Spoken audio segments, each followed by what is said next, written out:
ব্রাজিলের 80% মানুষ বাংলাদেশ চেনে না, আর্জেন্টিনা আলার 90% মানুষ বাংলাদেশ চেনে না। কিছু সরকারি কর্মকর্তা ছাড়া কোন পাবলিক বাংলাদেশ চিনে কিনা আমি জানি না। আমি গুড়া বলতেছি, কোন মিডিয়া দিয়া না, গুড়ার অভিজ্ঞতা, বাংলাদেশ চিনে না। জিজ্ঞাসা করে বাংলাদেশ কোন জায়গায়, সবটাই। অথচ খেলার জন্য জান দিতেছে, খেলার জন্য নামাজ ছেড়ে দিতেছে। ভাগ্যিস আজকে জুমার সময় খেলা নাই, খেলা থাকলে তো মনে হয় এই কটা মুসল্লিও পাওয়া যেত না। গ্রামের এরকম কোনো বাজার নাই যে বাজারে প্রজেক্টর না লাগানো আছে, বড় বড় পর্দার প্রজেক্টর। আমি গত 2-3 দিন আগে দেখে আসছি মাদারীপুরে, শরীয়তপুরে। হ্যাঁ,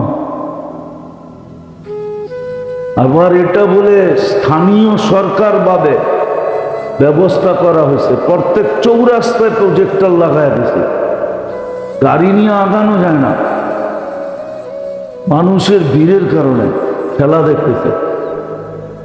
কবরে যায় নিজের খেলা দেখতে দেখতেই তো জিন্দগি পার হয়ে যাবে। ও আর কোথায় ব্রাজিল আর আর্জেন্টিনার খেলা দেখবে? তো কবরে যায় নিজের খেলাই দেখবে নিজে।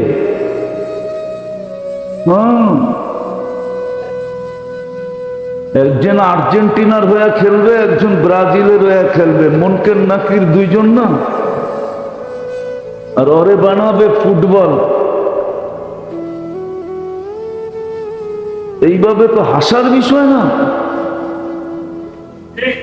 লানত আমাদের জিন্দিগির উপরে। মুসলমানের দুরবস্থা তো এই জন্যই। মুসলমান খেলা লয়া মাতে, সারা দেশ খেলা লয়া পাগল। যুবক সমাজ দেখেন, যত জার্সি আর যত ফ্ল্যাগ, আর আরেকটা জানি বলে কি বড় বড় লাগায়, পিস্তল না জানি কি বলে, মোটা প্লাস্টিক দিয়ে লাগায়। যত টাকার বাংলাদেশে ব্যয় হয়েছে, ওই টাকাগুলা জমা হলে কোনো একটা ছোটখাটো ইউনিয়ন না জেলার দারিদ্রতা দূর করা যেত। এই পর্যন্ত মিডিয়ায় আসে নাই, দর্জন খানিক মৌত হয়ে গেছে। ওদিনও তো আমি এক জায়গায় গেলাম, বললো হুজুর আমাদের এখানে ব্যানার লাগাইতে যে ছাদের থেকে পড়ে একজন মরে গেছে। বলেন ও জান্নাতে গেছে, ঠিক না? ফেরদাউসুল আলায় চলে গেছে, তাই না? খেলা হয়ে সজাগ, হাই লেভেলের লোক দেখতেছি। 2 রাত্র তো ঘুমাইতেই পারি না চিল্লানের কারণে। ফজর পর্যন্ত মনে হয় খেলা ছিল, ঘুম হয় নাই, ঘুমাইতে পারি না। মুখ দিয়া দোয়া, বদদোয়া না আসলো, মন দিয়া দোয়া আসছিল, বদদোয়া আসছিল যে দেশটা মাটির নিচে চলে গেলে ভালো হয়, উল্টায় গেলে ভালো হয়। মুসলমান এই অবস্থা, সারাদিন খায় আল্লাহটা, সারাদিন পড়ে আল্লাহটা, সুস্থ রাখে আল্লাহ, অক্সিজেন দেয় আল্লাহ, এভরিথিং দেয় আল্লাহ, আর বিনা পয়সায় সার্ভিস। 1 পয়সাও তো আমাদের থেকে নেয় না। নিলে তো আবার বাড়িওয়ালা, মার্কেটওয়ালা, ব্যাংকওয়ালা, ব্যাংক ব্যালেন্সওয়ালা। কয়েকবার না দেখাইলাম যে যদি ডেলি শুধু অক্সিজেনের বিল নিতেন তাহলে চড্ডি থাকতো না। চড্ডি চিনেন? লেংটিও কারো পরনে থাকতো না। লেংটি 16,500 টাকা ডেলি বিল দিতে হতো। পানির দামে নিলে লিটার 30 টাকা, 16,500 টাকা বিল দিতে হতো। ওই জাতি যাকে নিজে পছন্দ করে মুসলমানের ঘরে পাঠাইছেন, যাকে নিজে পছন্দ করে উম্মতে মুহাম্মদী বানাইছেন, বন্ধুর উম্মত, ওই জাতি খেলা নিয়ে এরকম মাতাল, আর ও থাকবে সুখে, ওর বর্ডার থাকবে নিরাপদ, ওর দেশের ভিতরে থাকবে নিরাপত্তা। ইম্পসিবল। এরকম মাতাল। যুবক তো যুবক, বৃদ্ধ পর্যন্ত মাতাল, পুরুষ তো পুরুষ, নারী পর্যন্ত মাতাল। অথচ ব্রাজিল বাংলাদেশ চিনে না। আমি বললাম লেখা রাখেন, 80% ব্রাজিলের মানুষ বাংলাদেশ চিনে না, আর্জেন্টিনারা বাংলাদেশ চিনে না। কিছু শিক্ষিত লোক চিনে, কিছু সরকারি আমলা চিনে। সাধারণ মানুষের কাছে সময় কোথায় বাংলাদেশ চিনা? ওই দেশগুলোই তো মাতালের দেশ, কোত্থেকে চিনবে? 50% এই দেশের মানুষ মানসিক রোগী, ওরা আবার বাংলাদেশ চিনে কোত্থেকা? অথচ বাংলাদেশ মাতাল ওদেরকে নিয়ে। আল্লাহ জানে কোন দিন খোদার গজব চলে আসে আমাদের উপরে। আর আসা উচিত, উচিত উচিত। আর এটার ইঙ্গিত আছে হাদিসে, বেশি নারাজ করবা জমিনকে এমন কাপান কাপায়া দিব, সিধা পেটে নিয়ে নিব, পেটে। লাও আমার তুল আর্দা লাপ্তাল হাক্কা ফি বাতনিহা। তোমার সব সুরক্ষার জায়গায় থেকে যাবে, সব সার্ভিসের জায়গায় থেকে যাবে, সব প্রশাসনের জায়গায় থেকে যাবে। আল্লাহ বলে জমিনকে এমন হেলায়া দিব, তোমাকে পেটে নিয়ে নিবে, পেটে। ও আমার তুল পাহাড় আলা আগরা কাপি কারিহা। সমুদ্রকে হুকুম দিয়া দিব, তোমাদের প্রশাসন খালি তাকায়া থাকবে, সব তলদেশে নিয়ে যাবে। ফেরেশতাকে এমন হুকুম দিব, জাগারটা জাগায় মাটির ভিতরে দশায়া দিবে। হাদিসে আছে, আমরা হাদিস বলতেছি, বানায়া বলতেছি। সুযোগ দিছিলেন কাজে লাগানোর জন্য, কেউ কিচ্ছু বলে না। প্রত্যেক গলিতে গলিতে প্রজেক্টর লাগায় দিছে। গ্রামে গ্রামে, গঞ্জে গঞ্জে, হাটে হাটে, রোডে রোডে প্রজেক্টর। এর পিছনে খরচ হয়েছে পয়সা। মুসলমান, আল্লাহটা খাও, আল্লাহর পড়ো। আল্লাহর বিরোধিতা কতদিন সবে?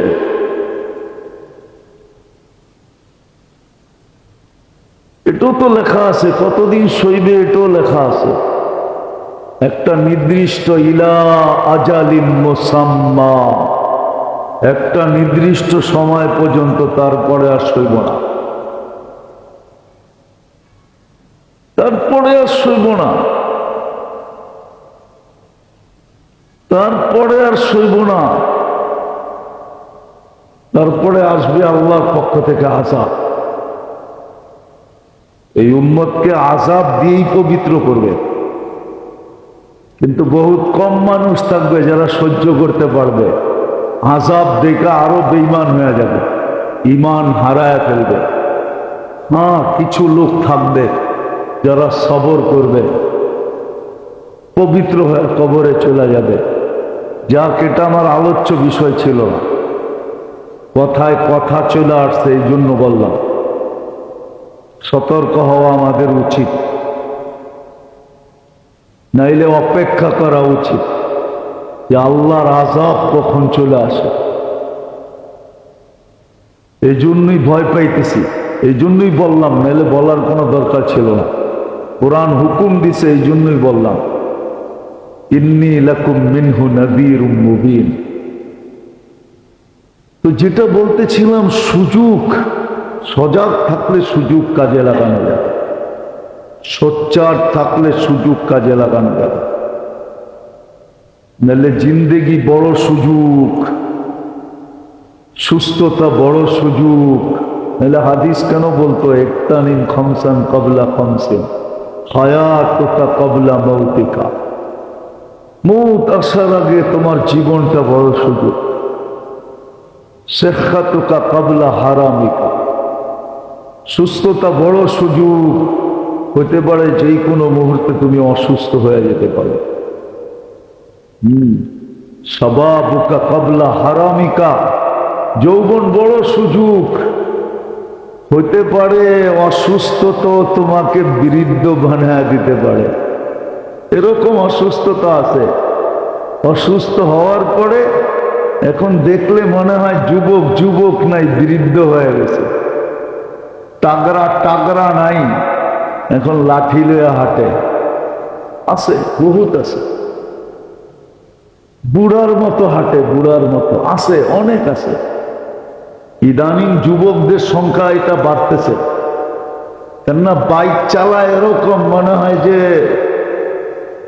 F-16 চালাইতেছে। আমেরিকার সবচেয়ে দ্রুতগামী প্লেন আছে না, ওটার মতো বাইক চালায়, অ্যাক্সিডেন্ট করে, এমন অ্যাক্সিডেন্ট সারা জীবন বৃদ্ধের মতো জীবন কাটায়। কি নাই এরকম? গ্রাম দেশে দেখেন না, দিন দিন বাড়তেছে। তো বলছে যৌবন সুযোগ বৃদ্ধ হওয়ার আগে। কেনা উকা কবলা ফকরিকা, 1 টাকা যাবে আছে, একদিন হইতে পারে 1 টাকাও থাকবে না। এটা 1 টাকা আছে, এটা সুযোগ। ইচ্ছা করলে 1 টাকা দিয়ে জান্নাত কিনতে পারো। এই উম্মত 1 টাকা দিয়ে জান্নাত কিনতে পারে। রমজান মাসে যদি 1 ঢোক পানি দিয়ে কিনতে পারে, তাহলে 1 টাকা দিয়ে জান্নাত কেন কিনতে পারবে না? আমারে যুক্তি দিয়ে বোঝান। রমজানে তো 1 ঢোক পানি দিয়ে জান্নাত কিনা যায়। মান ফাত্তারা সাইমান শুরবাতা মা ফালাহু ইকু রাকাবাতিন, 1 টাকা দিয়ে ওই উম্মত জান্নাত কিনতে পারে। ফুজাইল ইবনে ইয়াজ রাহমাতুল্লাহ আলাইহি লেখেন, লুকমাতুন ফি বাতনিন জায়া খায়রুম মিন বিনাই জামে, খায়রুম মিন বিনাই জামে। 1 লোকমা কোনো ক্ষুধার্ত মানুষের মুখে উঠায় দেওয়া, জামে মসজিদ বানায়া দেওয়ার চেয়েও কখনো কখনো সওয়াব বেশি। 1 লোকমার দাম 1 টাকা হবে। 1 টাকা দিয়ে জান্নাত কিনা যায়। এই জন্য বলছে যাবে 1 টাকা আছে, এটা সুযোগ। হতে পারে একদিন আসবে 1 টাকাও থাকবে। কবির কথাই সত্য হবে। इस दुनिया में हजारों करोड़ों माली थे। একদিন না বলছিলাম মালি কাকে বলে? হ্যাঁ, প্রত্যেক ঘরের অভিভাবক হলো মালিক, ঘরটা হলো বাগান, এটার পরিচর্যা সে করে। हजारों करोड़ों माली थे। सिकंदर जब गया तो दोनों हाथ खाली थे। सिकंदर যেদিন চলে গেছে দুনিয়ার থেকে 2 হাত খালি ছিল, 1 টাকাও হাতে ছিল। দুনিয়াওয়ালা সব রেখে দিয়েছে। এই জন্যই তো আমি বলি আপনজনের চেয়ে নিষ্ঠুর কেউ নাই। সব রেখা দেয়। দুনিয়ার সবচেয়ে সস্তা কাপড়টা পড়ায়া কবরের ভিতরে দেয়া দেয়। বাংলাদেশের সবচেয়ে সস্তা কাপড় হলো কাফনের কাপড়। এর চেয়ে সস্তা কোনো কাপড় নেই। ওইটা পড়ায়া কবরে দেয়া দেয়। কত বড় জালেম! আপনজনরা সবচেয়ে বড় জালেম, নির্দয়, কোনো দয়া নাই, মায়া নাই। 2-4 দিন স্মরণ করে, তারপরে ভুলা যায়। তারপরে মনে মনে ভাবে গেছে গা, ভালো হয়েছে, আমি তো মালিক হয়েছি। বাবা থাকলে তো আমি মালিক হইতাম না, এখন তো আমি মালিক হয়েছি। মা থাকলে তো আমি মালিক হইতাম না, এখন তো আমি মালিক হয়েছি।